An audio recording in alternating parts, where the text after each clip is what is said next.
Tens of thousands of football fans came to Highbury. Electrifying. Yes, guys, welcome back to the Cannon podcast and our first ever live main podcast. We are live on the YouTube, through the internet waves in this beautiful era of internet. We are here. I'm here with my boys, George and Rohan, and joined by many people in the audience. Hello, audience watching us live. We'll come to a little bit later. Hope you're all well. We thought during the international break, we'll do something we don't normally do, spice things up, because this one has been horrible in many ways. Truly bad. But we are here to lighten things up. I'm here with George. Hello, good sir. And I'm here with Rohan. How are you, sirs? Hey, Hiya. Are we good? We're good. I'm feeling better. I have like the odd scary cough that comes in that's a little wet, but I am feeling 10 times better than I was last Monday. A wet That's cough. Good. That's a wet cough. Yeah, you know, like when you do that really scary, like kind of cough from the inside instead of like that coffee like thing. Yeah. You know, this is absolutely vile, and I apologize to everyone in advance. You know, at the end of a cold where you're getting it out, and there's some crazy stuff in the tissue. It's like clunky. It's clunky. Isn't it weird that I quite enjoy that? yeah, because you know, right? I've gone through the hard stage. It's like at the start when you're snotty, it's like really liquidy.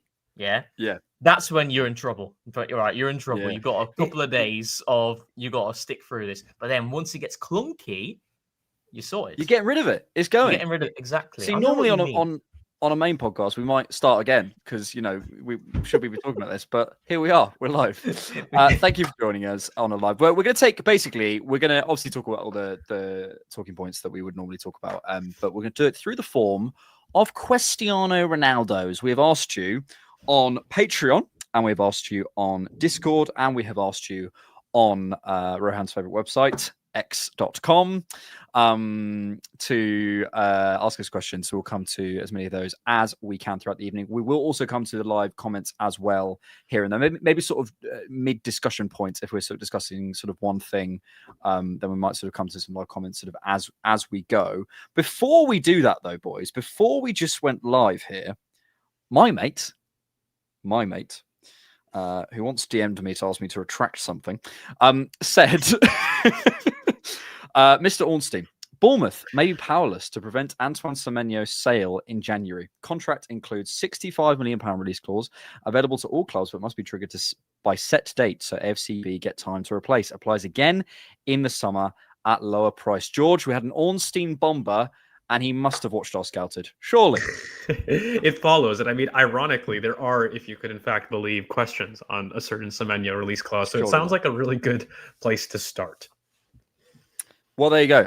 Rohan, immediate thoughts. That was literally just before we went live. So thoughts on a cheeky Semenyo release clause in January? Do we feel it's going to happen? Are we optimistic? I was saying to George on the Scouted, which you should go check out if you haven't. It was enjoyable. We had done one on Semenyo before. It was in sort of conjunction with Barcola.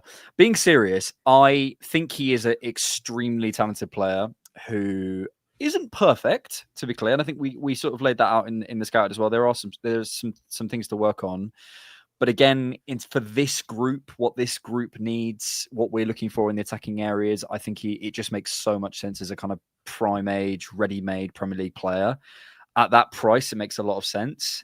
It feels like it makes so much sense that then Arsenal won't do it. But as George, we've sort of alluded to it before, that was Arsenal under Ransonyehi and Edu and stuff. And I know Berta will at least look at this. You know what I mean? Like, I just know he'll look at it.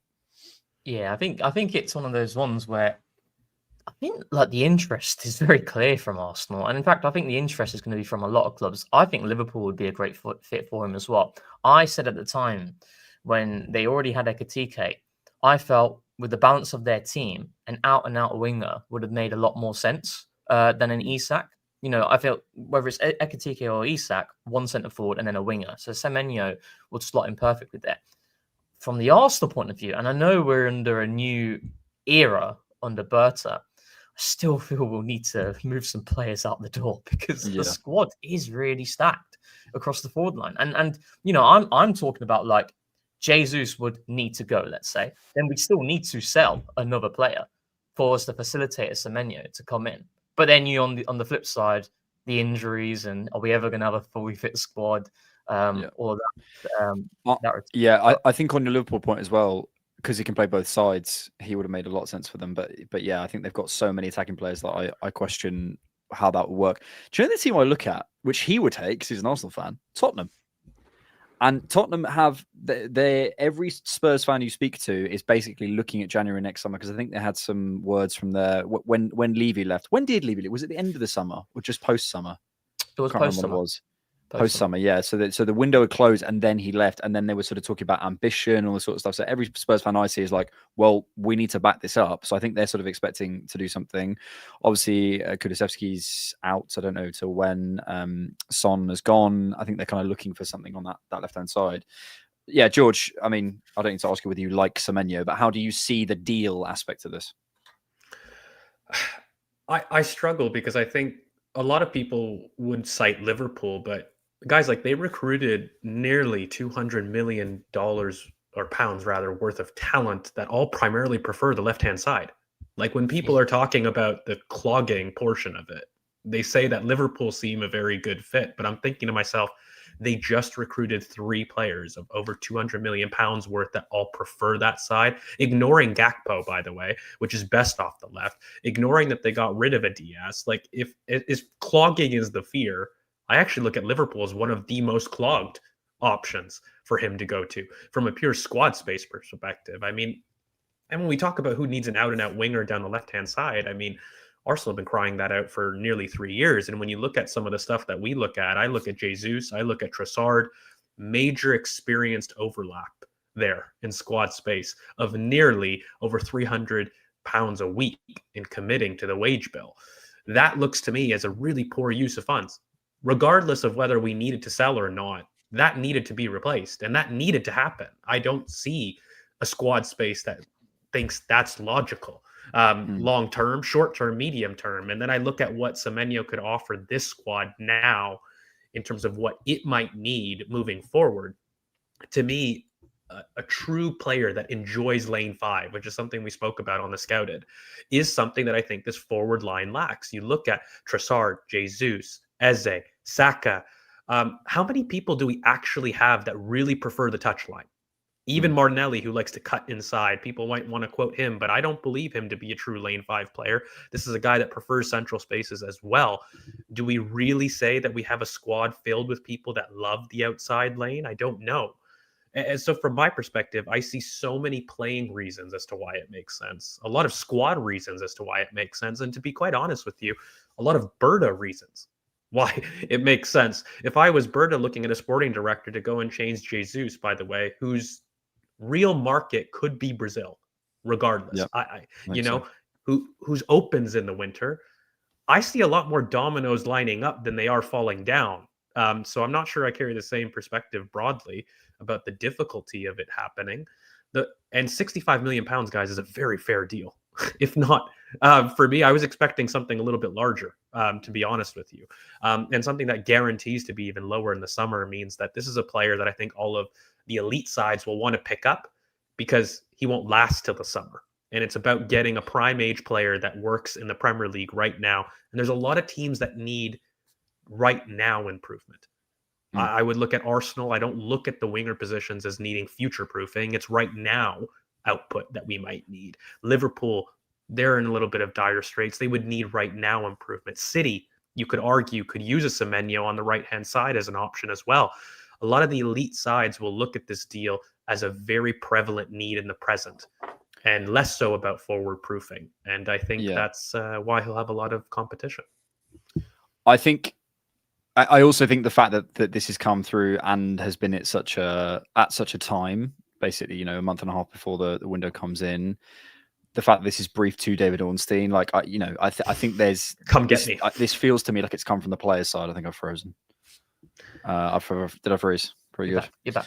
The Sky Man came today and said it's salvageable, but in a different way. So we'll talk another time. Anyway, what I was saying was, I think the fact that it has been briefed to David Ornstein at this time to such a reliable journalist, I suspect it's from the player's side. That would be my suspicion. That the player has said basically he wants to move in January, but maybe the right time to move is January. Yeah, and maybe a club like Tottenham just goes, look, we need to show some ambition, and they do it. I sort of agree with George in the sense that I think it's probably doable to move some players on in January. Yeah, is it enough? I don't know. And there's so many moving parts.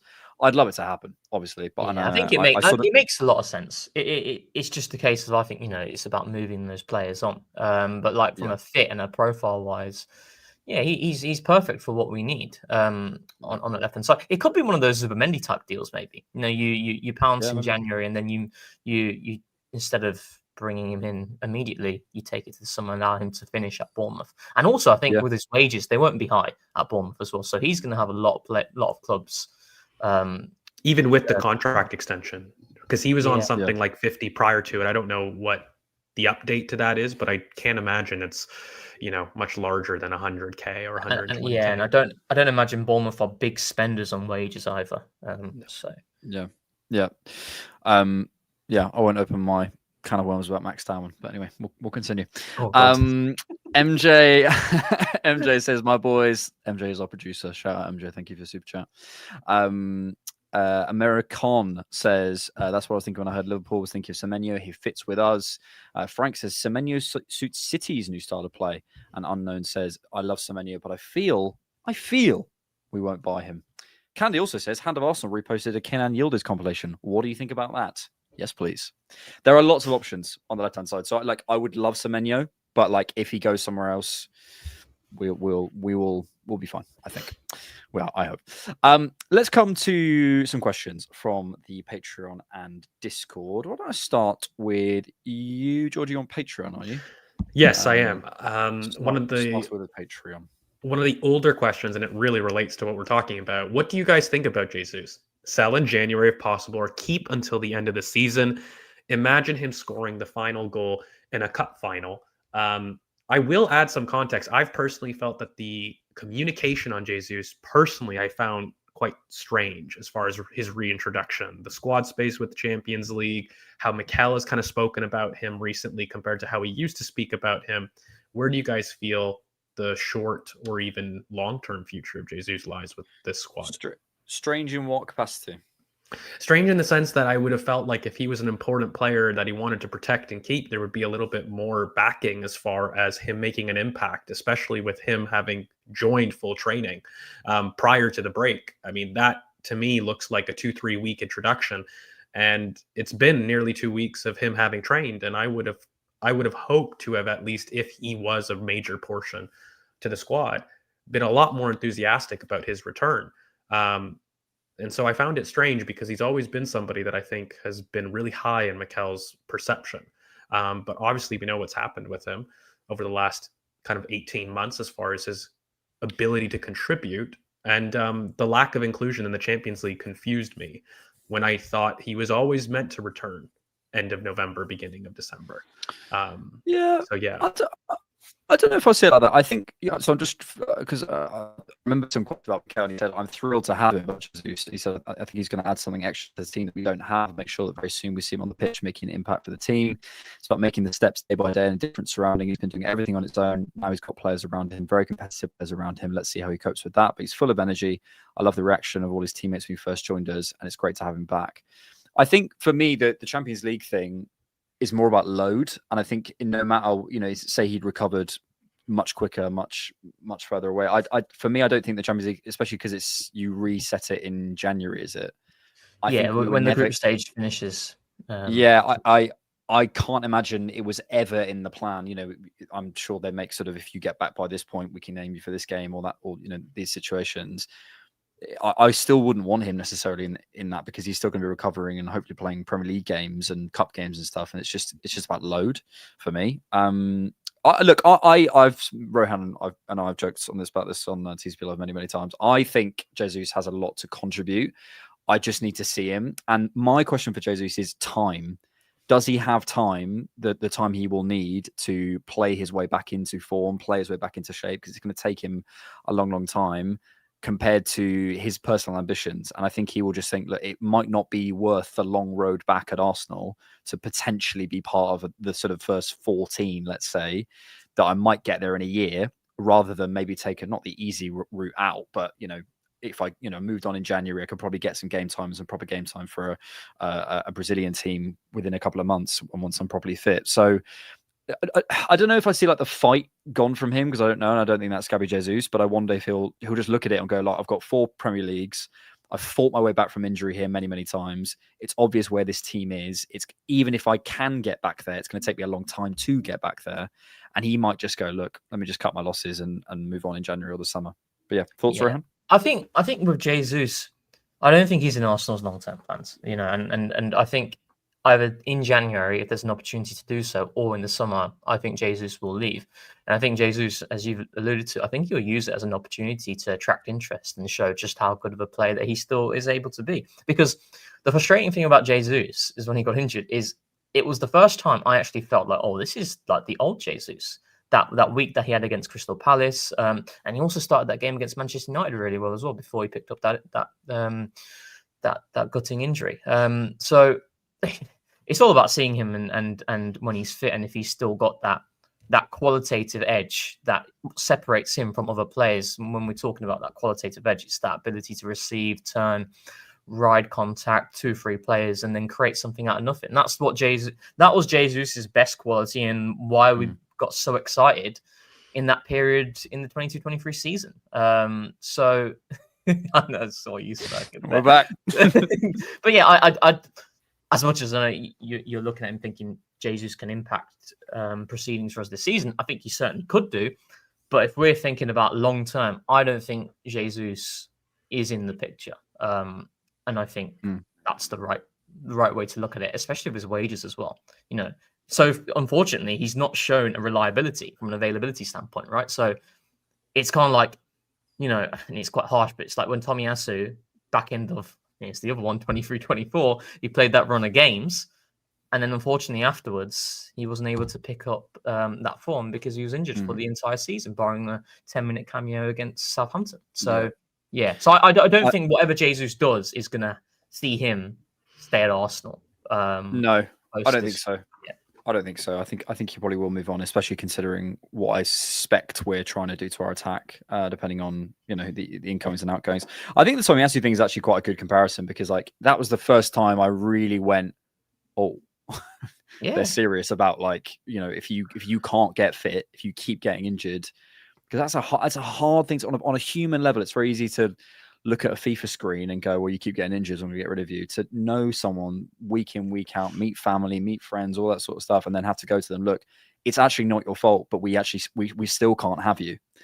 That must be a really hard thing to do. And Arteta's known Jesus since 2016 or whatever it is, whenever he signed, 2017, wherever he signed for Man City. So I think it would be a hard thing to do, but I think this group of leadership off the field certainly probably are ready to do it.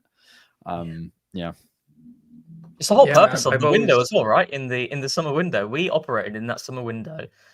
Forget about the types of players we signed. It was all about contingency. It was foreseeing the events of injuries occurring and being in a position to mitigate it to a certain degree. And that applies to someone like Jesus as well. Unfortunately, he's not someone we can rely upon. It's the same with Tomiyasu, where Arsenal gave him that. I think it was a salary increase, wasn't it? As opposed to, it was like a 1-year extension, I think it was, for Tomiyasu. And it was like very much a contract of, we rate you as a player. We rate you as a player so highly, but we don't rate your availability. So prove us your availability, and then we can take it forward. Unfortunately for Tomiyasu, he wasn't able to do that. And then it was that harsh, but I felt right move to part ways. I feel really conflicted, because I feel like Jesus is a player that inspires chaos and unpredictability. And he's the quote unquote maverick that I think a lot of people like. And I don't also want to ignore the idea about what he contributed to getting us to be competitive and the emotional connection that carries. Because the one thing that I felt like this off the pitch management team has really changed has been providing that perspective. in a sense, because I don't know if the Arsenal of old are going to get rid of Tomiyasu. And I don't know if that's a good or a bad thing, to be honest with you. Like, there's a ruthless edge to it, but there's also kind of the other side, the double-edged sword that you might pull the trigger a little bit too early. And I don't think that's the case with Jesus, but there is kind of the pro and con aspect about when you decide a chance is enough, right?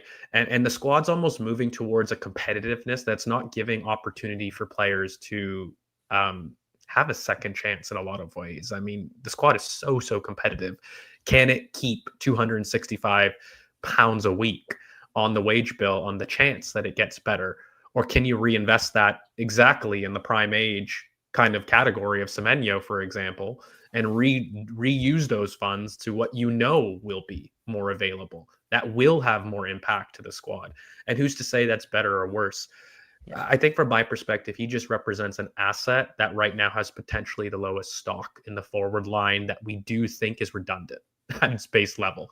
So whether or not we do Semenyo or something else, I'm sure we have questions addressing what people's priorities of the summers will be. But I think a forward is still something people may want, and an upgrade or a change in that department. And what that looks like, you immediately go to redundancy. And I think Jesus is probably one of the most redundant players currently at the club.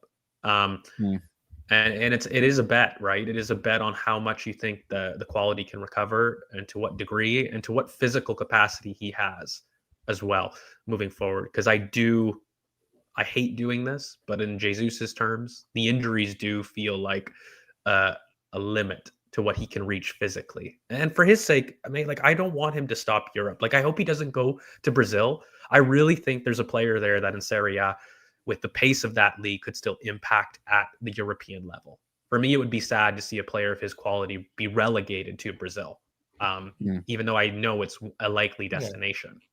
Yeah, I can see him doing that. I think maybe he just needs to take the pressure off a little bit, because he's been at the top level for so long. Yeah, and it must be this constant mental battle to get yourself fit and prove yourself fit, and then step back, and then you prove yourself fit, it takes a step back. He just wants to take the pressure off. Nazari says Gabriel Jesus will finish the season with Arsenal, and he could go back to Brazil in the summer. Column OD says he can join Kivio at Porto. Jim Milton says Streets won't forget Rohan 22-23 Jivan because he won't let them. And Johnny Ryan says sign Troy Parrott ASAP. Yes. What a day he had. What a game he had. Day. What a day. What a day. As a man who's 3/8 Irish, I was very proud. Rohan, give us your Patreon question, your Discord question, please.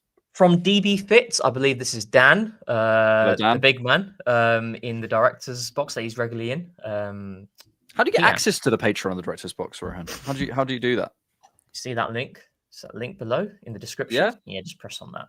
Oh, thank you, mate. Cheers. He asks, what are the boys' top 4 predictions and how many points will we have? Top 4 first, and then we'll go on points. 4. Arsenal, number 1, the best. Number 2, I think it is Manchester City. I agree with that. I think it is. 3, I'm going to say Liverpool. I think Liverpool will not sort it out completely, because I think a lot of their issues are slightly more chronic than that. But they have there's so much quality in the squad that they will win a lot of football games. Yeah. Who's in that 4? Can we say 5, because it's 5 slots now? Yeah, let's make it 5. Thank you.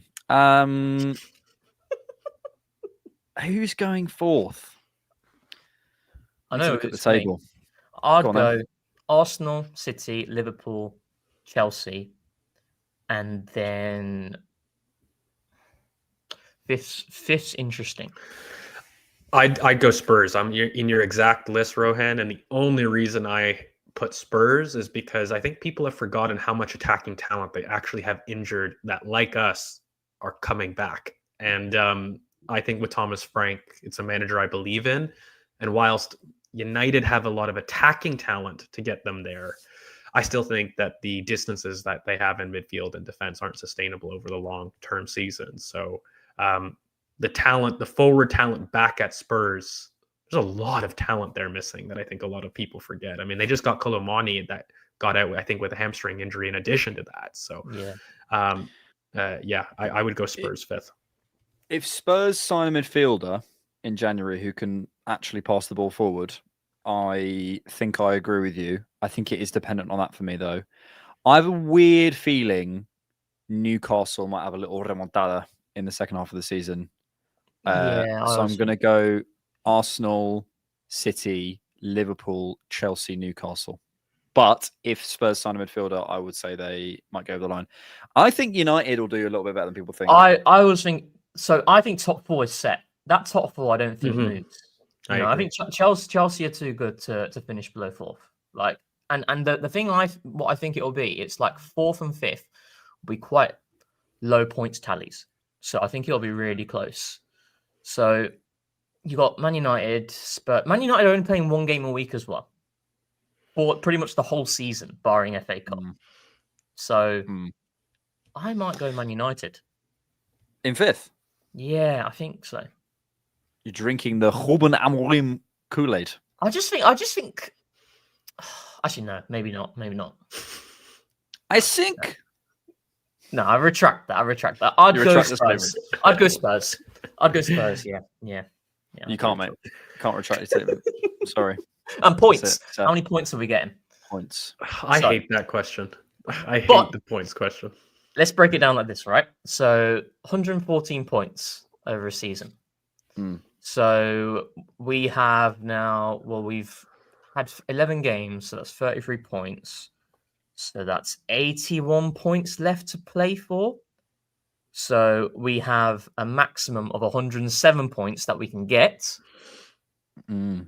So I'd say like 90. If you get 90, you win the league.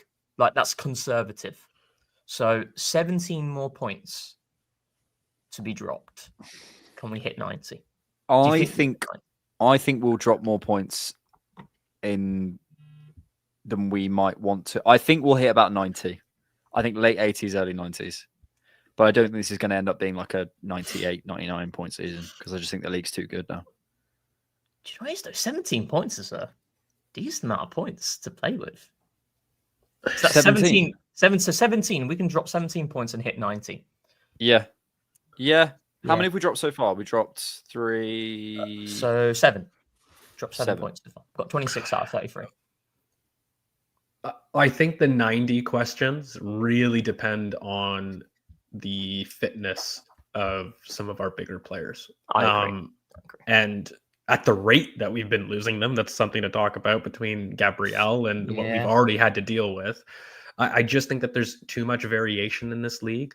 My gut is to like anywhere from 85 to 90. Like, I'll just split in the middle and go 87 to get off the fence. But that's my gut. But I really think those things completely change based on if you can guarantee fitness, which we can't seem to do. And I'm sure we have questions about the medical department broadly. But if I was more confident on it, I would probably say a 90 or above. But because I'm not sure on that, I'd probably just split the difference and say 87. If we have a question about that, George, I think that would be good to come to next year on Patreon. One of my biggest pet peeves is when someone who claims they understand football will say, see how few points the top 5 teams have taken. That proves that the league is bad. No, it doesn't. It proves the opposite. If the bottom teams are that literally completely disproves your point. It's when like Liverpool and City are getting, the crazy numbers that they were getting before. Like that was when not the league was bad, but I think they were just outsized at that point. We are not in that situation anymore. So I know people, no one's going to agree with this outside of an Arsenal fan base, but like I think us getting 92 points now is way more impressive than getting 99 points a couple of years ago. But anyway, no one's going to agree with that. So. I think we'll hit 90. I think 17 points and I think with our squad, I think 17 points is a lot to play with. In terms of 17 points, that's a lot of draws and losses. Well, yeah. So, yeah. But it's contingent on injuries. Maybe we should try and lose and let others have a chance. That's what we did against Sunderland. We thought, we'll give them an equaliser. Yeah.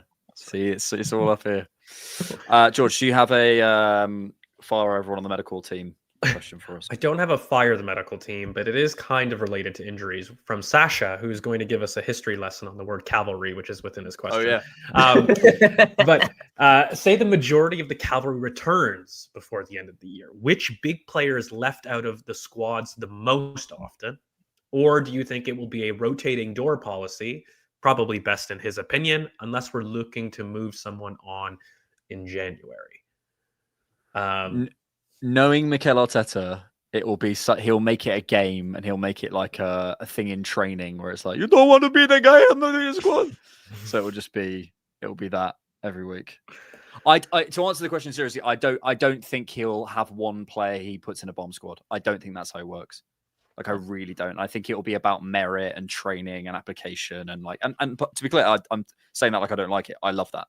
That is the way it should be. Also, as I said to Rohan, almost every TCB live, we're never going to get to that situation. Do you know what it is? There will always be 4 players out, so don't worry about it.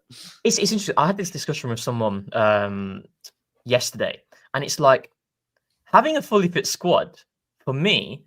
I feel a little bit sad as well. The reason why is because if we have a fully fit squad over the stretch of like 2 months, some players are just not going to get any minutes. Like this is the thing where it's like we need the squad because obviously what we've already seen this season, what we've seen the previous season, it's required to allow us to maintain a strong level and need that.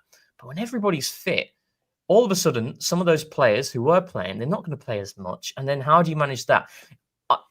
Everyone at Arsenal, from what we have heard and what's reported, it's a really happy place. It's a really strong environment. But the moment everybody gets fit, there is just not enough games to rotate that entire squad. I'm sorry, it just is not possible. Like, unless you smack teams up 5-0, 3-4-0 by half time, then okay, we can rotate now and we can play the next group of players. I agree in principle. I agree, and also on your point, I think Madueke this season says it's the best environment he's ever been in Arsenal, which I think is, considering he's been in a lot of football environments. I think I hear your point, and I agree with it in principle. But I just think there's always going to be 100%. situations, and you almost have to break it down by position. For example, the Miles chat that's kind of been happening over the international break that we sort of put down, and then of course Calafiori starts getting some injury questions, and probably there might be a couple of weeks where he's out, and then that goes away, and that every position is going to have its sort of story. Even the position within the team will have its story of the season of what happens. So I don't see it in that regard. And I think even if there ends up being just a complete lock where there's 2 players in one position that are completely fully fit, completely fully informed the whole season, one of them will end up covering in another position. Do you know what I mean? And that's the squad we built. So I'm not saying we'll be able to keep everyone happy, but I don't think we're going to be in a situation where, I don't know, Ethan's out of the squad for 6 weeks. I don't see that happening. Yeah. No, I think that's like for me, I don't think we'll be in a position where we'll have a fully fit squad for a long stretch of games. But I was just thinking of that hypothetical, and that's why I'm very much more of an advocate of, less games, smaller squad, just so that you can keep it a little bit more healthier, I think. But personally, even though it is healthy now, but I don't know, I feel a little bit apprehensive when I see the squad and I see that many players. And oh God, we got so many. The irony that there were links that people were thinking about increasing the squad space, and a lot of people want that to mitigate, because you're talking, Rohan, about saying I'd like to see less games, and I think a lot of fans and players would agree with you, but business people don't. Exactly, it's the complete opposite direction, and I don't know, because I've always felt that large squads can be large when you're successful, ironically. So I look at City squad, I look even at our Invincible squad. The idea that you can support a Kanu and a Wiltor coming off the bench only works when you're at the top and you're a king. When you're working towards that goal, there's a shorter rope there. And if you're not competing, you're not guaranteed to be a king and the best in the land, then I think there's less willingness to accept a reduced playing time. But the status of being, the best team in England is something that I think players can stomach in larger squads. Yeah. But it's a really tough tightrope, and I don't know how we do it. To actually answer the question, because I think it is really fair, you're going to be looking at a Martinelli not making the squad. You're going to be looking at Hincapié at times not getting into the squad. These are 30 million pound signings, and it's very un-Arsenal, I would say, in general. In fact, it larkens back to the days of the Invincibles, the last time we had those type of valuations that we had to exclude from the bench. It has been a very long while since this squad has been competitive enough that we even had to consider this. And so I try to look at some of the other examples in the past that have been able to do it. The only thing unifying them, I'll be honest, guys, has been they were the top team in the world, not just in the league, but the world. I look at Barca. How long did they keep Alexis Sanchez? Took a couple years, but even he eventually left to come to us. And that came off the back of Barca being absolutely the best in the world, the kings of the king. I look at Madrid. How do they keep players happy? They're another team that's an exception, quote, end quote. I look at the Centurions. That squad was stacked as well. And the only common thread I look at is that they are just such clear favorites for the top of the league, whereas other teams that haven't had that luxury of being at the top have just flat out not been able to sustain the large squads longer than 2 years. So it could be a case of just us as fans having to get more accustomed to that, because the games aren't going to get less and there can only be one king. So it's not as though you're kind of going towards this like end of the rope status here. And I think that's what we're going to get to. And I don't know how we will go in the future, but I do suspect turnover will be a big topic of conversation in the coming years. Yeah, probably, and how we plan for that, plan forward. Interesting. I think we haven't spoken about Micheli, the guy the head of scouting guy. I think we should speak about, because I've got some thoughts on him. But the Barca thing, like the Barca example, and I was just thinking then, or you have a load of players who grew up through La Masia and just have absolutely and have no desire to go anywhere else. So it's a tricky, and I don't know whether Highlanders have the same thing. I don't know. But it's very hard, and it's an interesting one. I wanted to come on to Maurizio Micheli, but I also want to come on to the injury conversation sort of more broadly as well. Jesus out. Potential. Well, I'm on premierinjuries.com. Potential return 3rd of January 2026. Martin Odegaard, potential return 3rd of December 2025. Whether any of these are actually accurate or not, who knows? Kai Havertz sometime in November. Martinelli sometime in November. Gyökeres sometime in November. Madueke sometime in November. And Gabriel obviously had the injury up against Senegal the other day. Rohan, yes. Should we fire the medical team immediately? What's going on? God, I every time I'm asked this, I'm like, I have no idea. I genuinely don't know about the medical side of the game. I've always been in the camp in which the number of games, how much intense the Premier League has become. There's the charts from the Financial Times.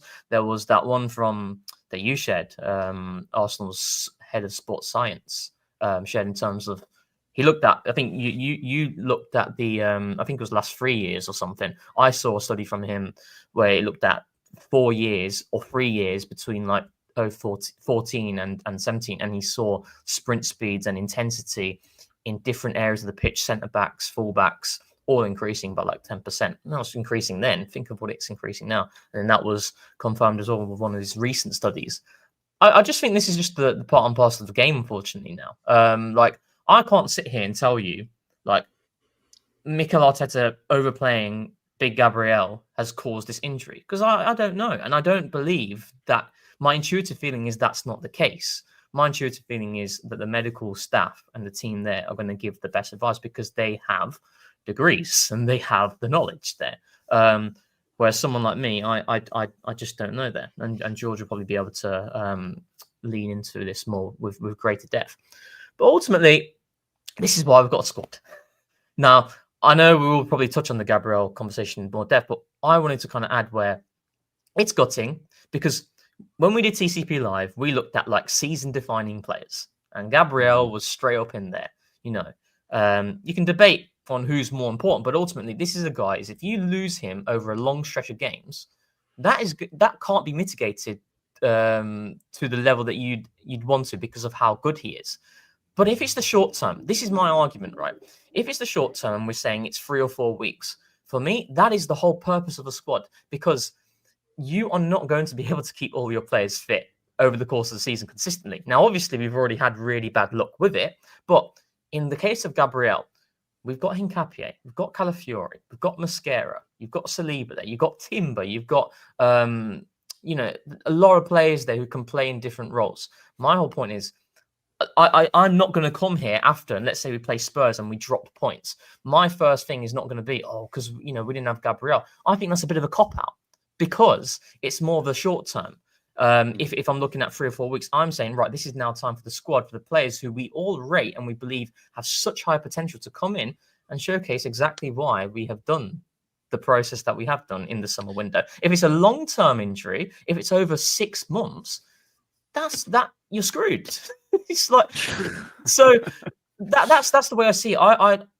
That's why after Anfield, when we didn't have Saka and we lost Saliba after a couple of minutes, my first feeling wasn't, Saka, no Saliba. It's obviously very important to note, but I'd rather look at the game in itself and look at the players that we brought in, because that was the whole purpose of bringing the squad that we have right now. And I know not everybody looks at it that way, but that's how I look at it. I look at short term and long term.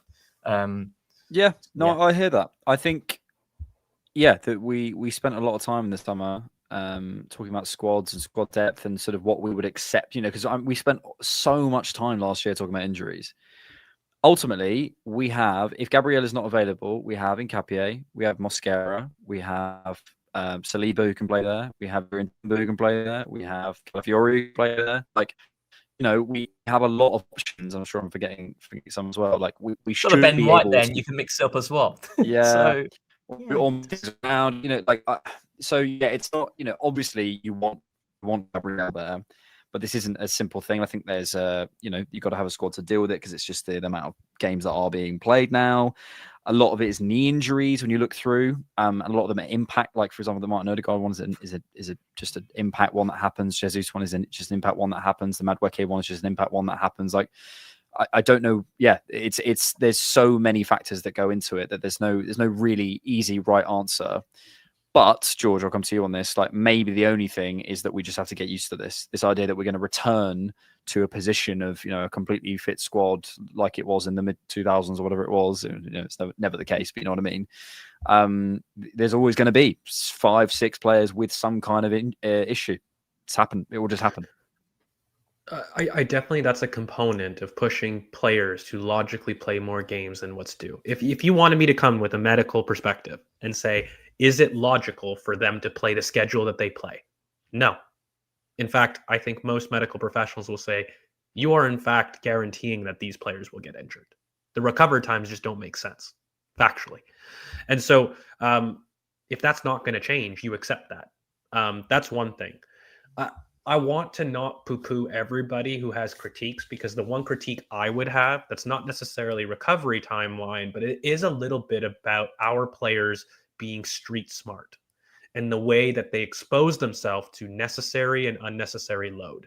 And I will share a story to kind of back that up, where I get the idea these players want to play. So I think what fans have to understand is, if you're a player, you love this sport. It isn't just about you're always thinking what's best for the team and for the club.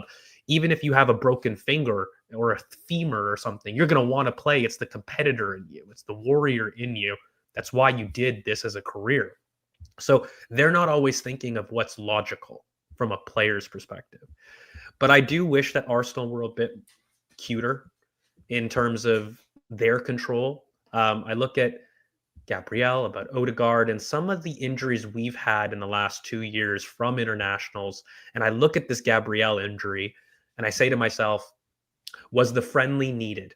If he had already been going and being load managed, what was the reason that you decided to play? Now, the player will selfishly say yes, but why not have a conversation in which Mikel and Arsenal throw their weight around? I mean, Fergie famously had done it for years in terms of how he approached that with other international managers. And we are at a point in which Arsenal are good enough to throw around that weight a bit more. So I understand from a player's perspective, for God's sakes, I've broken my thumb. And the first thing my fiance says is, are you going to go play soccer tomorrow? I go, yeah. She goes, you're an idiot. You've got a broken thumb. Why the hell are you doing that? And I go, I just want to play. Mm-hmm. And, that I just want to play is going to come from the players. But I do wish not so much our medical staff, but our club we're a bit more bullish in the way that we handle people going away to internationals, like Calafiori, for example, clearly carrying something, nothing major, but why did he go? Why was there a reason to have him go? Now he's doing it to be professional. He's doing it so that, of course, he doesn't set the wrong example in the international squad. But I don't find that Arsenal are cute enough in being a little bit bullish about protecting their stars with international coaches in general. The Odegaard situation, how he got injured last year. It is something where I sit there and I think that's avoidable. And I get why fans are annoyed, especially if he was warming up separately. It was a friendly. There wasn't a case in which you needed to play this game. And why did you play, by the way, for that length of time? And I get it. You don't want to go against the player's will to play, but sometimes you as the coach need to sit there and say, you don't know what's best for you. I need my fiance to say, you have a broken thumb. You're not going out there. And that sometimes isn't what the player wants. And that's where I sympathize with fans. And that's not medical. Whereas the other stuff, I'll say what I always say. I think there's a lot of misconceptions about that because people just don't understand the material. And that's all. Yeah. And this, I think on that point, when you assemble a squad of players who are so committed, so ready to play, so keen, who want to fight and want to be competitive, the flip side of this is that they will want to play in this situation. Every game, yeah, they're going to be those guys. So at Declan Rice, they want to just play every game. So yeah, I think sometimes your point about sort of, maybe I'd put it a different way, like almost like being the bad guys. Like Arsenal have to be the bad guys sometimes and say to the players, like, I might upset you by saying this, but you're not playing, and risk upsetting the players. I think maybe that comes a little bit more when you've won some stuff. As always, like dynamics slightly shift. If you're a coach and you've won a Premier League, you can probably say to a new player saying, you're not going because I won a Premier and I can show you, rather than we need to be. But the problem is, we can sit here with a blue in the face and talk about any singular factor. There are so many factors going into this, and that's the complicated part, is working out what is it? Is it players deciding? Is it the calendar? Is it the anatomy of the players? Was it just simply a bad action? Was it the luck? Was it the boot they were wearing? Well, it's almost incomprehensible. From what I hear from people who are very well aware of the medical side of things, George included, and then other people on X, they all point towards the schedule. Everybody points towards the number of games, and then you look at the intensity as well. I think, like, for a player's perspective as well, someone like Gabriel, someone like Declan Rice. I mean, I don't know if you watched the England game yesterday. Declan Rice is running like a madman. It's just like it's just full throttle. I'm thinking, goodness me, relax, chill. But I think for them, it's like representing your country at any given moment is something that they absolutely love as well. And there's that side of things. But then from a selfish point of view, which is what we're looking at it from, really, isn't it? It's more of a selfish point of view of us saying, right. And I think it's rightfully selfish as well, given the context of where Arsenal are and given the context of Brazil playing this pointless game, the 2 pointless games that we'll have. I think we're entitled to feel that way. So, yeah, I buy the argument of the club being a little bit more firm there. But it's like the medical side of things. I really push back on being able to give an opinion on that because it makes us ultra-crepidarians. There it is. There's the word. Wanted to come to, let me go to some comments quickly before we say that. Barry Byrne, didn't Gabriel not make the last Brazil squad for the last World Cup? Maybe he feared he could be overlooked. I think he's established himself now enough. I'm sure he went to the last one. Certainly to get in the squad.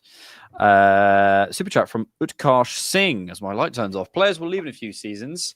Replacements may not match this level. Is this our strongest squad for the next few years and our best chance to win it, Rohan? Right, the best chance to win it, right? I push back on this a lot, right? Because it's said every single year. I push back. Go on. Not to you, my good man, but generally, this is something, right, that I've never understood. The narrative of this is the best time they're ever going to have to win it. It was the same last season. It was the same the year before. It was the same the year before. It's always this is the best time to win it. This is a great time to win it for sure. We're in a great position. Rohan, if I get the next iPhone, I will finally be happy. You don't understand. Generally, I'm thinking you don't get it. I don't get it. Who's to say, right? Who's to say the next year could be the best year to win it? the following year could be the best year to win it. We don't know. All we know right now is this is a great opportunity to win it. And in terms of the squad, I think where we are going to be at consistently, if we are maintaining our status as a team at the top, you're going to see a lot of uncomfortable sales. And as George alluded to, in terms of the turnover of the squad, like it's a player in which you absolutely love, and bang, he's gone. He's gone to a different club, and then we bring in somebody else, of great quality as well. I think there's going to be more turnover of less sentiment and perhaps more ruthlessness, especially with Bird coming in and with the current feel of how things are and how he's fast tracking a lot of stuff. Yeah. Dead certs. I don't think people understand how club national team relations work. The club has no right under FIFA law to deny a player getting called up. The fact that you're called dead certs is quite ironic in this situation. I think, look, I think obviously on paper, you have no right. Yeah. But we all know how relationships work. And not just in football. Yeah, everywhere in life. And I will say, like, probably convincing a Declan Rice, who, by the way, once he's on the pitch, again, it's also that thing of like, oh, but you can go, but play. You can't. If you're risking yourself more if you go and play it half-heartedly, because you'll probably get injured. So convincing a Declan Rice to not go, say if he's carrying something, or a Calafiori or a Gabriel, if you fill your squad with these guys, that's the hard part. But I don't buy that you can't have conversations with people, you can't build up relationships with managers.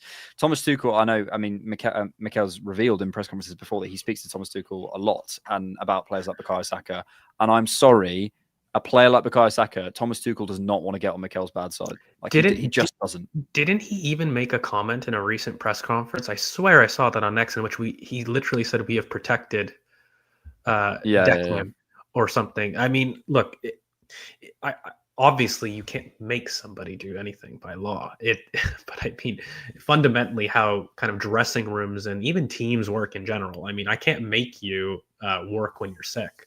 But there are times in which people work when they're sick and you're put under stresses and things. And it's a little bit more of a case of, I think that also there should be some player responsibility too, guys. Like at some level, this idea that I just want to play, it could fly with me who plays intramural season, but these guys are paid millions of dollars by a club and they are an employee. And so there is an aspect in which an employer is going to ask you to do something that you may not agree with.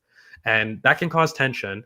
But it's not like a case of you obey and yes, ma'am, yes, sir. It's not one of those things, but it's a little bit more of just being smart to these things, where sometimes players aren't smart. It can happen. And I do sympathize with that. And that's your job, by the way, as a manager.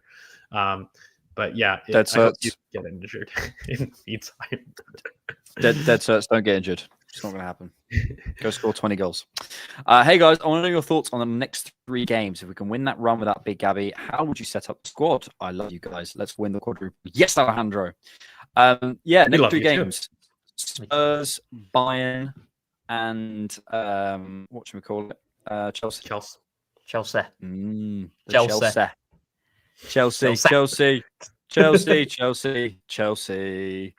Times 100. So Bayern and a couple mid-table teams.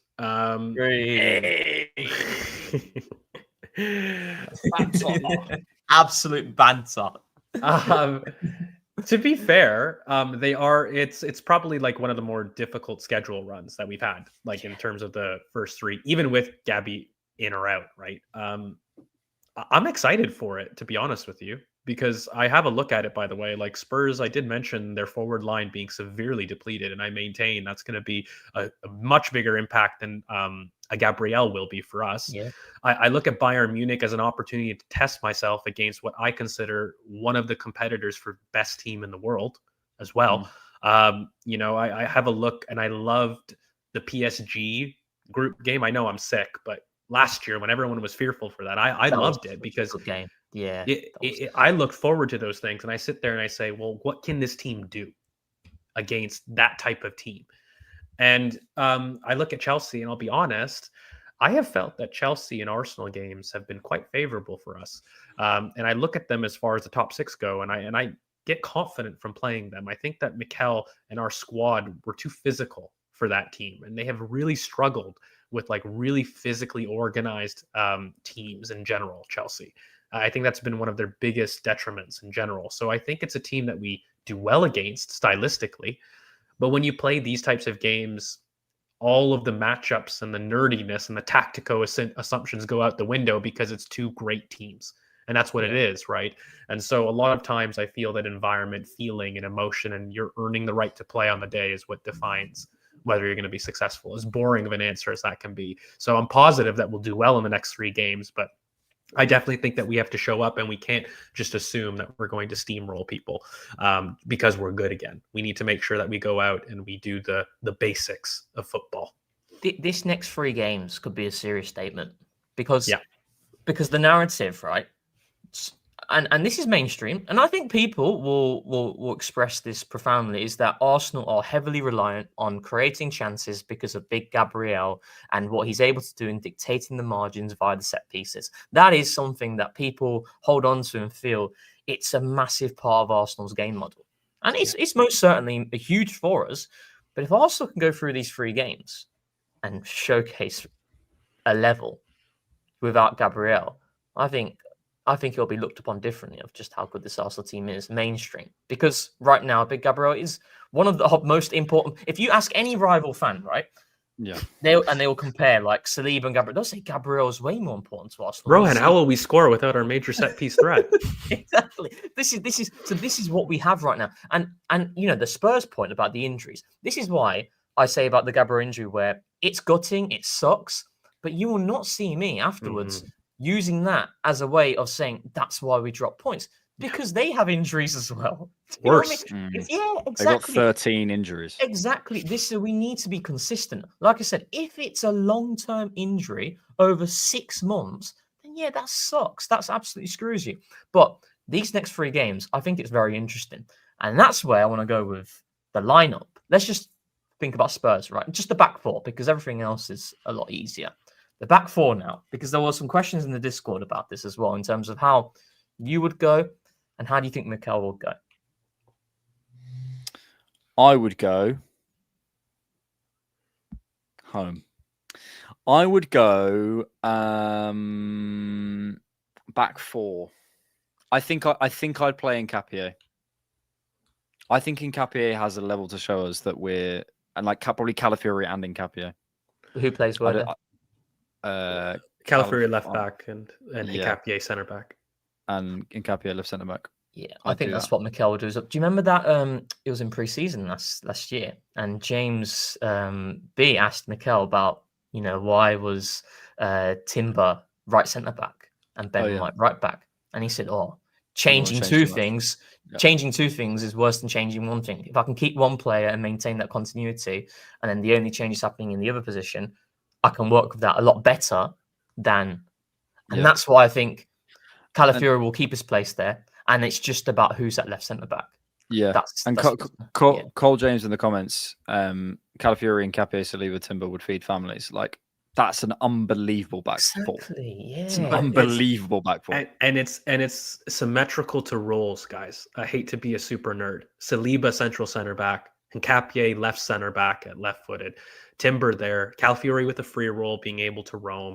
It doesn't change too much. In fact, you could even argue it ups our distribution at the back. That is an incredibly technical back 3.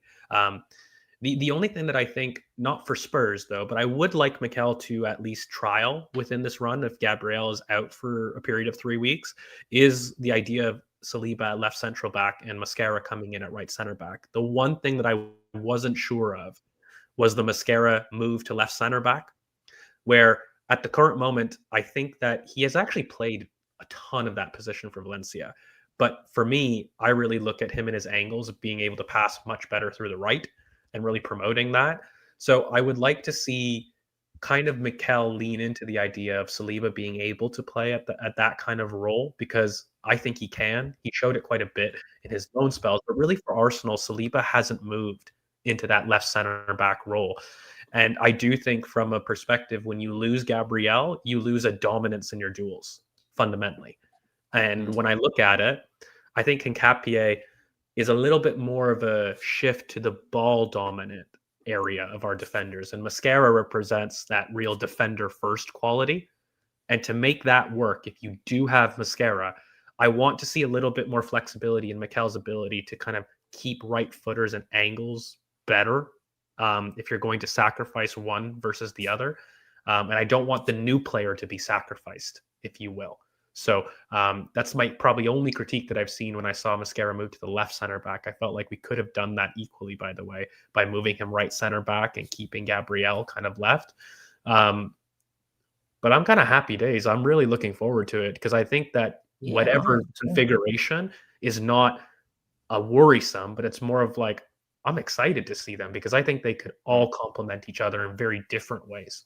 And we have the strength. They have so much. We do. That's the point. I'd love to see Calafiori at left centre back, but yeah, I think. That'd be great. I think going to the centre of the pitch. I know this is more change, but it could create a better dynamic potentially. You shift everyone over, so you keep Calafiori out on the left. You put Saliba left centre back, Timber in the middle, and then you have White. Like, I know that's a lot of change. People won't like that, but I believe in our defenders so much. Like, I really don't worry about that sort of changing configurations. I think Ben White's got lots to show us, and obviously hasn't gone well with England. So hopefully he'll be fresh. So yeah, be interesting. George, have you actually broken your thumb? Yeah. How'd you do that? I thought you were joking. No, I did. Oh, mate. Oh no. Oh, sorry, man. How'd you do that? Literally playing volleyball like last week, like before I even got sick too. I literally broke my thumb, got sick, and it was like a 2-day period of like, well, life sucks. Oh, mate. Oh man. I didn't know you played volleyball. Yeah, it's something that, you know, when your fiance / girlfriend says there's a free day, let's fill it with something. It was volleyball for that day, and of course I broke it again. Yeah, never do it again.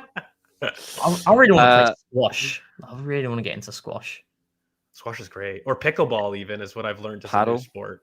Paddle, yeah. Paddle. That's becoming rather bougie, isn't it? Very. It is though, isn't it? Like what the kids are doing. Cesar, could you address Keown's concerns about facing Spurs? I haven't seen this. No, I haven't seen this either. I think this. I genuinely do think a lot of this is after Gabriel injury. I really do feel there's a fear there. Keown. What's Martin Keown saying? What's Martin said? Here we go. What concerns me this weekend is Spurs' away form. Oh, okay. Spurs at home is it's like two different entities. At home, it's like 1 win in 5, and I think they've won 4 out of 5 away from home. Their manager is very good at slowing things down, quieting the crowd, and the keeper just puts his foot on the ball. I've had a little look this week to see what they do away from home. They do it really well. Arsenal are going to have to. What is it, Martin? Arsenal are going to have to go in and press high and look to dominate the game. Okay. That's most certainly what we'll be doing, Martin. Yeah, I don't know about that because also I actually think in all the good ways, as George goes into media narrative again, this will actually be brilliant for us because there is, whether we like it or not, this idea of a reliance on set pieces. And I actually do think without Gabriel there, it's an opportunity for the squad to prove against what could arguably be the 3-game most difficult run that we faced in 3 in a row, that Arsenal perform well and actually perform with a lot of attacking fluidity. And I actually don't think that we're going to show the same level of over-reliance, let's call it, as people think. I admire your optimism, George. We could score 3 different types of goals, and they would say we're over-reliant on Mikel. We could score 3 goals from the same. We could score. Eze could score 3 worldies. They say we're over-reliant on Eze. It doesn't matter. But no, Alex, it was the pass that Foden did to throw it top. It was the pass. It on a plate. Okay, he put it on a plate. Yeah, I'm telling you that I think the Gabriel conversation is quite big, though. I really do think with the manner of the goals and how strong he is, because when we talk about Gabriel at set pieces, we're talking about Van Dijk, Terry, and Gabriel. He's better than both. He's more potent than both, in my opinion. But at least he's in the conversation, isn't he, with those types of players? So you lose someone like that, I think people hold on to it. And then if you can prove and showcase, imagine we just score like more set pieces now. Just somehow. Well, my worry might be defending, because we haven't got. Well, to be fair, Yokeres have been decent on the front post, but Havertz is very good on the front post. Yeah, if he is back. Yokeres back as well. I think so. I think Yokeres. Martinelli back. I think all three will be back personally. Yeah, just throw them all on the pitch. So who will be left out? So Odegaard, I think, is close but not back. Yeah, and I think Havertz has been out so long they might want to do a slower intro. Like I think he's kind of like Odegaard, where he could be very close to needing minutes, but it's like U21, 40 minutes, work up kind of vibe. Yeah. So Saliba's fine, Mascara's fine, White's fine, Nkapie's fine, Gabriel we know about, Timber's fine, Calafiori. Fabrizio Romano said he is available for the North London derby, but he might not be risked. That feels like one of those sort of comes off the bench type things. But then you got like a Miles, don't you? Or even a Nkapie left back, and then you can. No, he's left the club, mate. Yeah. He didn't play for 2 weeks, so he's left the club. Martin is close, but he's not back. Norgard is fine. Wenner is fine. Marina's fine. Zubimendi's fine. Rice is fine. Saka's fine. Jesus is nearly back. Eze's fine. Martinelli, do we know? We don't know, but I think he should be back. Like I thought he was close prior to the international break. Same as Madueke, although Madueke was almost the closest of the injured. Yeah, players, there was some rumours that he might have been on the bench for Sunderland, right? So probably to come back, as in like probably aren't going to be in the squad at all. My guess would be outside of Jesus and Gabriel, Kai and Odegaard, and Odegaard, Kai probably. So we've only got Gabriel, Odegaard, Havertz, and Jesus. I think so, and even Fully Kai, out? I'm not sure. He might even be in the squad, just definitely won't play. Kind of vibe, you know. Bloody hell, Rohan, we're entering your era, mate. It's going to happen. You're going to see it. What is going to happen? The world's going to end. I love squash, says Kirill. That's good. I saw a tweet on X. It was basically, if Gabriel has lost his legs, would you like to see a Saliba, Virgil van Dijk, LCB role in the future with a Jacquet, right centre back? Seen some comps of him. He's very nice, isn't he? Apparently, we're This is interested Jacquet. in the. Well, I think there was a Fabrizio tweet in summer. But he wanted to stay put. Yeah, there was quite reliable links. But, yeah, I wouldn't mind having a. We'll have a look. Of course, we'll have a look. Speaking of which, Rohan, have you got any more questions for us on the Discord? Yes, I do, my good sir. Good news. Right, so let's have a look. We've done Semenyo. Let's take this one from Daft Punk. If Arsenal were to approach each of you with a job offer in an ideal world, what position would it be in? I can read. One more time. You definitely Get it? Daft Punk. Oh yeah, fair play. I was slow on that one, but yeah, got it in the end. Thank you.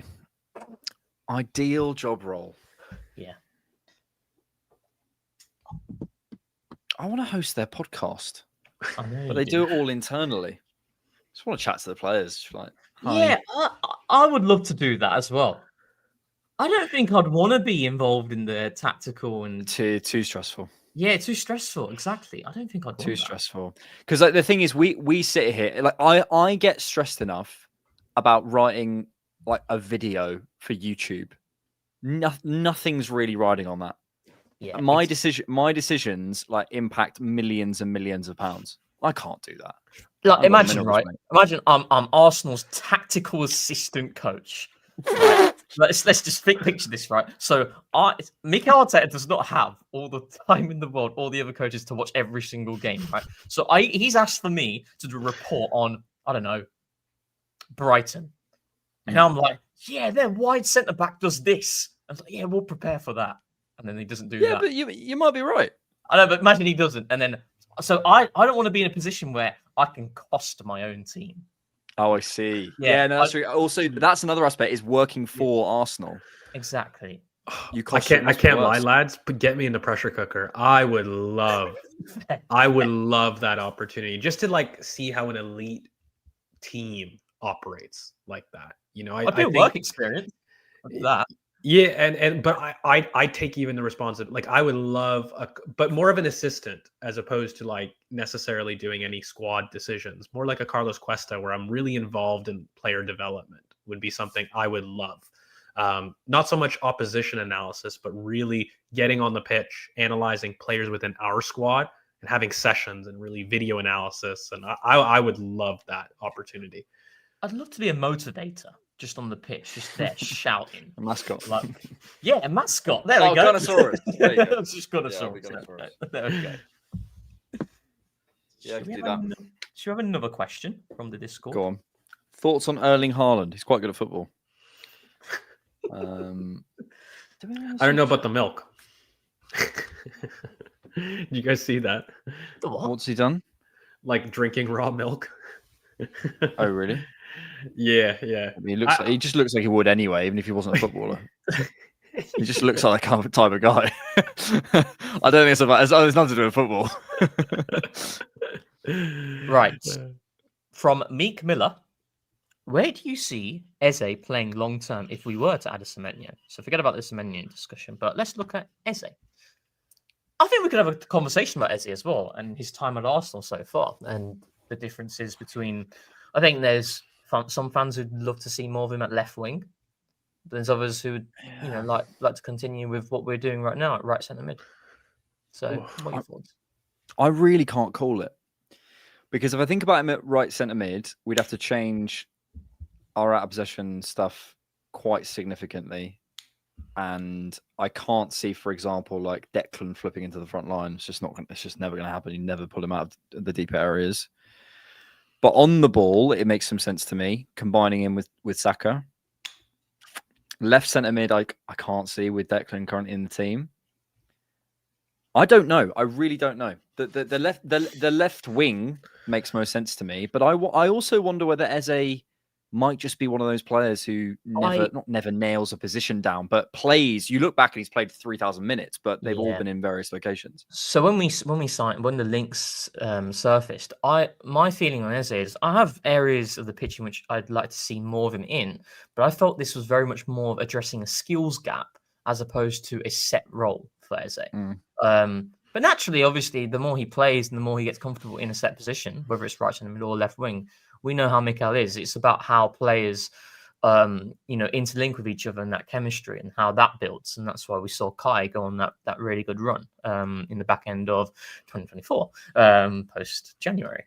But I think with Eze, I think he's been solid since he's came at right centre mid. I really like the way that we have tried to use him. So we obviously know that Arsenal and Crystal Palace is a completely different environment. It's less open space. It's going to be more congestion. So that means there's going to be fewer touches for you to be able to impact proceedings in the final third because you're going to be marked more. And Eze is not someone I feel, and we've not used him in that way, rightly so, someone who's going to step outside the block and dictate, get on the ball a lot in deeper areas. You want him to be able to produce magic. Where does Eze produce magic? On the top of the box, either inside or outside the box where he can get shots off.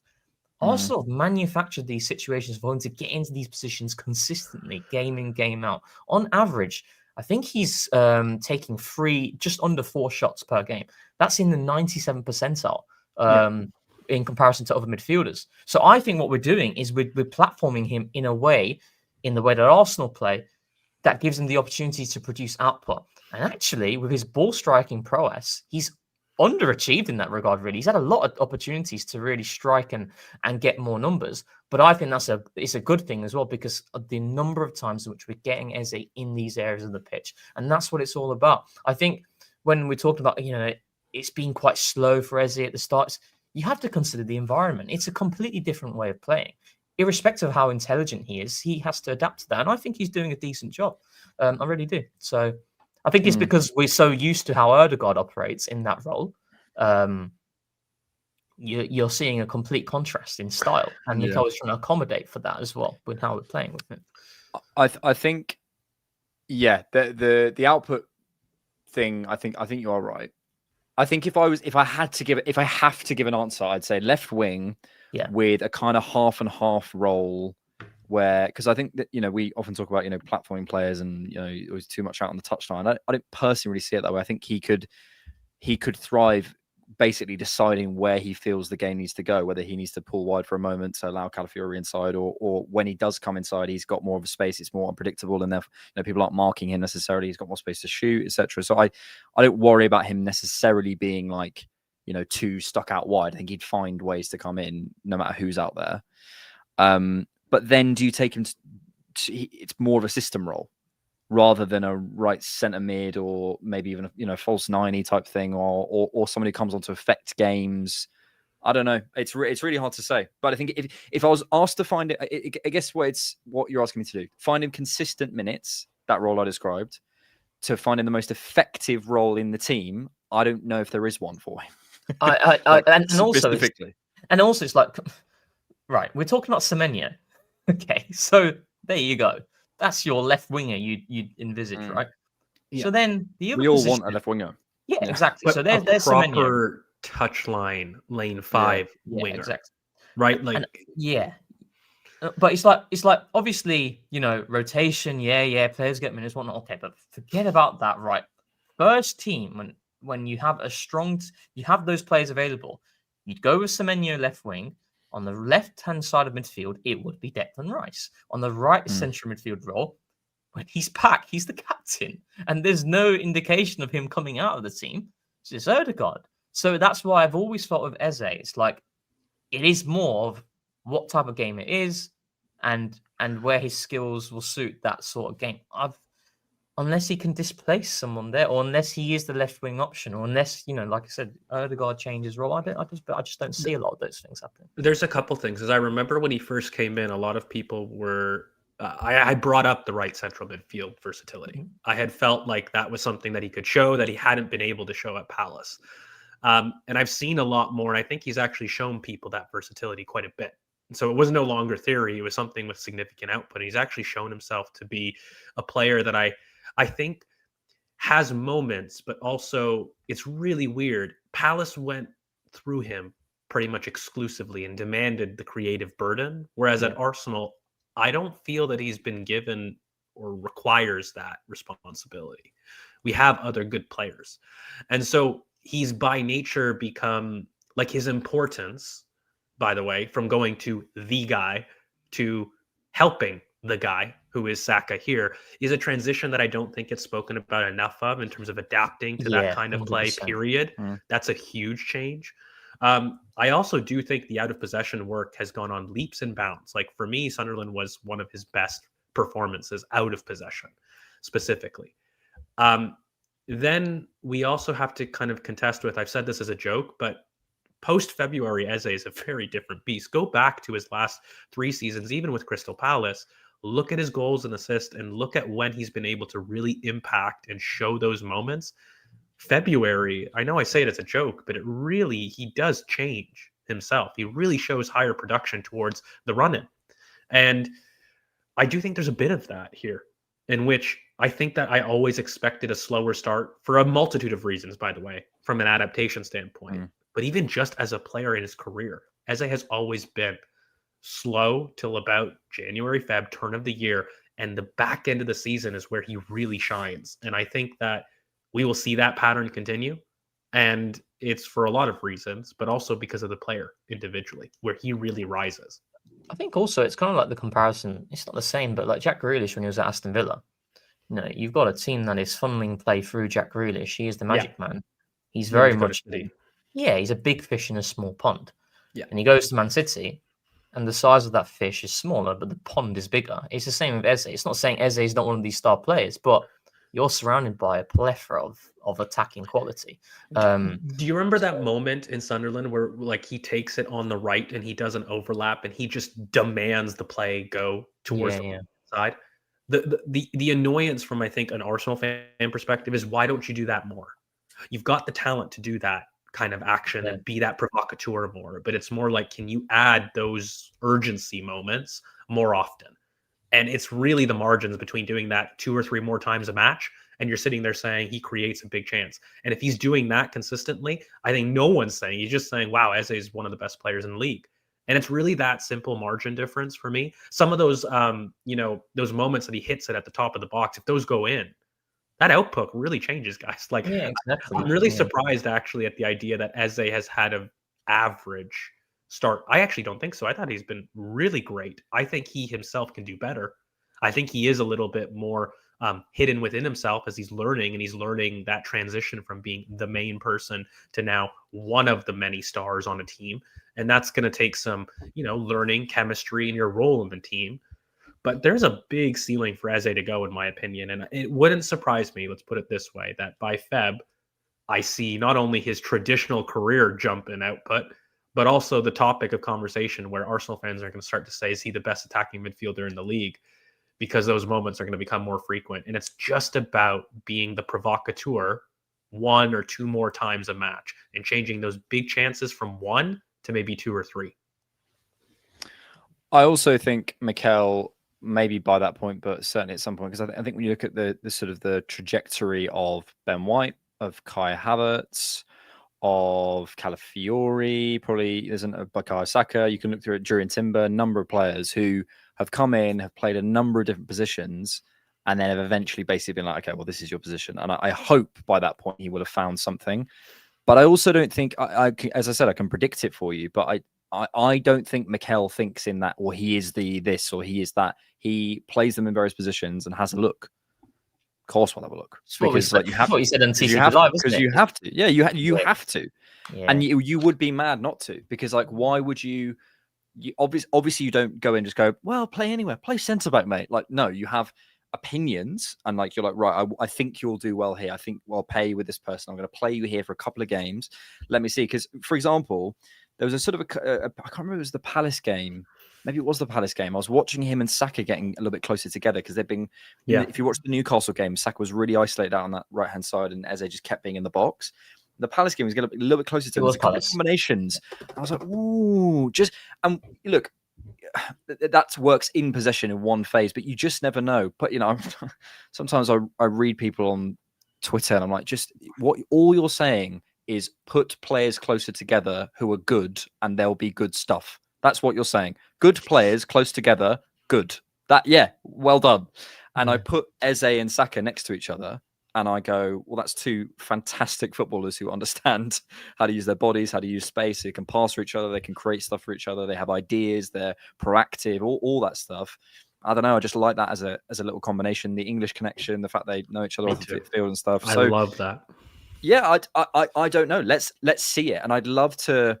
I wonder whether that is maybe if we're sat here in 5 games time, sort of chatting about a good run of results, whether we are talking about Eze and Saka, because Odegaard's not quite back and Eze's really cemented himself there, and we've seen a couple of assists to each other. We're saying, well, this is the partnership, and everyone's making videos and podcasts and stuff. But yeah, I don't know. We'll see. But I suspect probably by George's February time, we might have a bit of a clearer idea of like, okay, this is who Eze is in this team. I think especially with I think for me, the big conversation is about the left wing position, because right now I think on paper we see it, and without looking at certain relationships arising, we envisage Odegaard back in the team. We envisage Eze playing in the way that Leandro Trossard's playing right now, who by the way is having a really underrated season. And it's interesting because like every single time we sign a player, one of the key words, and you could be like Mikel's bingo word of versatility, and the versatility could be. It could be like to do with the fact that it's also an insurance policy of, if this guy doesn't play well in this position that I felt he would, when it made sense in my head, it made sense watching the tapes of how he was playing in his former club, we can try him in this position now. Oh, it's working better. This feels a lot better now. So, yeah. Has he ever signed? Like a specialist? Because I remember seeing someone. Declan Rice was signed to be Arsenal's 6. I think like Gyökeres. You were in the conversation. Zinchenko. You were in the room. Yeah. But I'm thinking like last since Jesus probably not, Vieira probably not. I'm back in 22-23 because I'm looking back through last summer. I think summer was the last time like he recruited specialists to have a clear idea to get us playing well, but then after that point he became very generalist in his recruitment. Yeah. Gyökeres, I suppose, is a specialist. He's probably like one of the more like Gyökeres. Okay, you can very particular. Yeah, you can say 4-4-2 and play next to Havertz, but Gyökeres we know is a centre forward, isn't he? He's on the last line. Someone like Zinchenko. Neto, had a bit of centre back in him. Norberto Neto.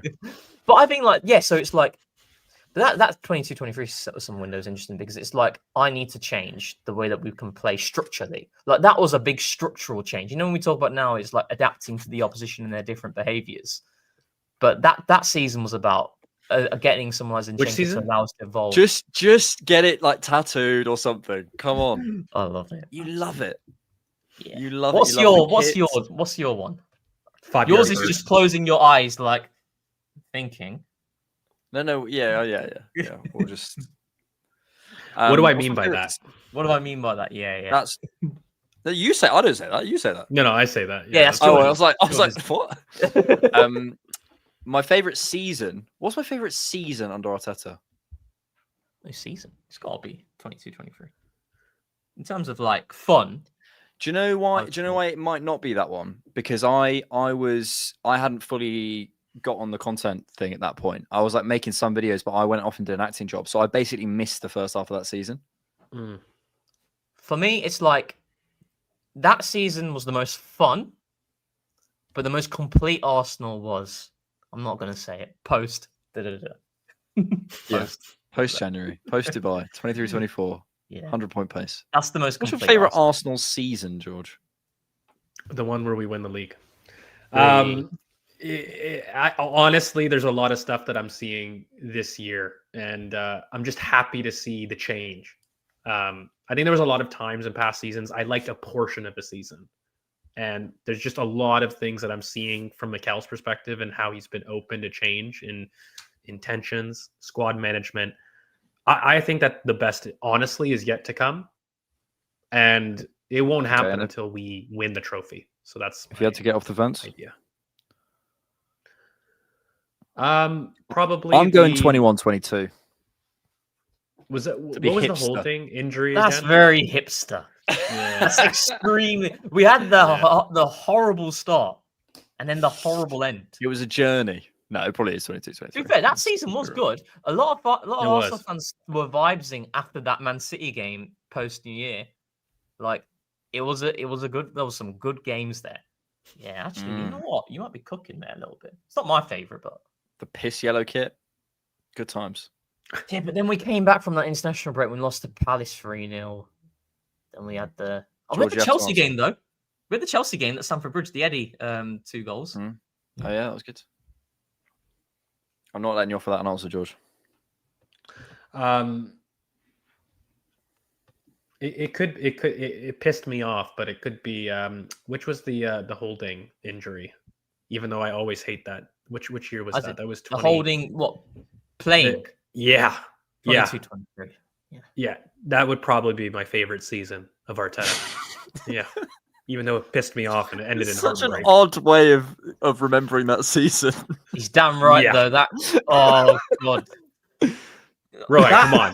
Fucking West bullshit. Ham I can't. The arguments we had in group chats about the Rob holding. I love the man, but I remember I don't that. think I've been that angry. That was the most invested in Mikel, where I'm like, oh, you're so great. I can't believe I disagree with you this much. I'm telling you, that guy in Block 9, we beat Leeds 4-1. Holding played well. He's like, that's what it's about. That's exactly what a backup should be doing. He's good enough. When I see him bouncing in place, I don't think something has sent me more. You know, when he used to defend, he used to bounce back and forth. I don't think something has sent me more than that. I made a video titled "Why Arsenal are Lucky to Have Rob Holding." I swear that was a banger as well, wasn't it? It banged. It did. Actually, it was one of my first bangers. I'll get one for your birthday. Holding. I'll get one for your birthday next year. Well, listen, this has been a fun main pod. Yes. We should do this more often. Have we got any more Patreon questions? I don't feel like we answered quite a lot on Discord, but not loads on Patreon. Maybe one more on Patreon? We do if you guys want. This is from Leroy. Also, do you guys think Max Dowman may have a future as a number 9? Apparently, he's already 6 foot, and allegedly his dad is 6'5". Could he go down the RVP route if he grows a couple more inches in height? We do have a lot of interior talent, guys, at this point. Maybe not Max, or answer if you think Max is, but do you think we will have to repurpose a youth away from their favorite position to fit the squad, given the talent? Well, I think someone like Harriman Anus probably is getting his chance because of the fact he just is an out 9. I think there's so many. Oh, I want to touch the ball 80 times, and I can dribble past you. We've got so many of those guys, and they're not Max Dowman. Being fully serious, when do we start saying we don't sign that player because of Max Dowman? When do we say that? Probably now, no? Because when we were talking about Semenyo earlier, I was in my head. I was going, do I bring up? Well, where's Max going to be? I'm And if he's playing right wing, that was we're what the back, boys. conversation. Saka's left wing. we were saying that with Madueke in the summer. Don't you remember? Yeah, yeah, exactly. There was genuine conversations this summer. Honestly, though, it's when he actually starts playing for the first team, because I don't think he leaves. He's had cameos, obviously, but when is that? This summer. I thought it was this summer. Exactly. This is what I'm telling you guys. When I saw the Semenyo links, as much as excited, I'm getting overstimulated by the number of players we keep getting linked to now. Rohan getting overstimulated is the next cut. It stresses me out. I don't know, it does stress me. What worries you? Who's going to get on the bench? It's just you're just overstimulated. I'm looking at thinking, I'm thinking. The first thing I read that, I thought, okay, brilliant, but how? It's like, okay, we need to move him on, him off. But yeah. I'm feeling very overstimulated about our squad, not gonna lie. But I won't even need to feel that way, really, because we're never going to have a fully fit squad, as you said. Thomas says he's 15. You guts are nuts. Mate, this is Lamine Yamal levels. I'm sorry, he's that good. So you can. I'm sure there were Barca fans on El Canon podcast saying whatever it was a couple of years ago, and yeah, they were probably proved right. What did we say on TCP though?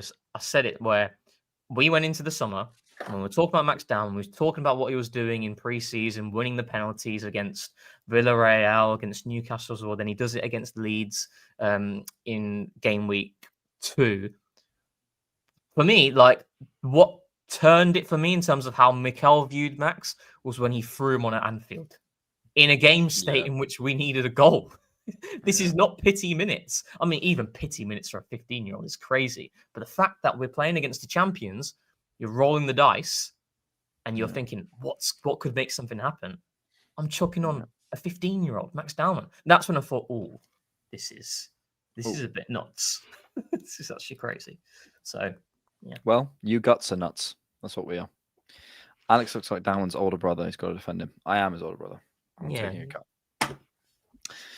Thanks everyone for joining us on the main podcast. We should do the lives again.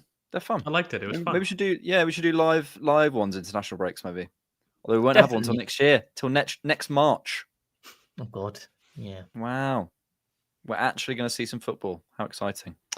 Thank you all so much for being here. Thank you for joining us on the live chat. Nearly 400 of you watching live still, which is very appreciated. Thank you, Rohanicals. Thank you, sir. Thank you, Georgicals. Thank you, good sir. Candy says she enjoyed this, and that's the most important thing. Exactly. Thank you all for joining us. Thanks so much for watching, and thanks, as always, for keeping it Arsenal. Tens of thousands of football fans came to Highbury. This was one kind of queue the ladies thoroughly enjoyed. Electrifying.